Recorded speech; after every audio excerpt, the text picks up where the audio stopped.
Hello, traders. FX Pip Collector here. Today is Tuesday, August 5th, and this is my analysis for the US dollar Canadian, and we are on the 1 hour time frame. So on Friday, we had that big push down from the job numbers on Friday, non-farm payroll.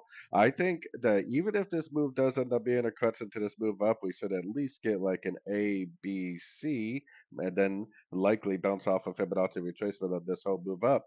It could possibly be a complete trend reversal if this is a wave C, and that means that it would potentially go down and make a new low on this time frame. Either way, I think we need to focus on trying to identify the end of this pullback right here. This is either an A or 1, and then this first push up is probably either the A of a wave B or the A of a wave 2. This is likely a wave B, and we're likely already in a wave C. So if it bounces off any one of these fib levels, I think it should take out the high wave A, but sometimes you do get lower high wave C's or higher high wave C's. So either way, if it bounces off a fib level, it makes a nice engulfing break to the downside, then that is definitely the next trade I'm looking for, which is potentially going to be a nice short.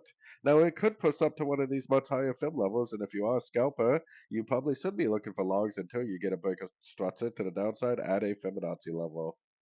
So anyways, don't forget to check out my website, fxpipcollector.com. And as always, thank you for watching and happy trading.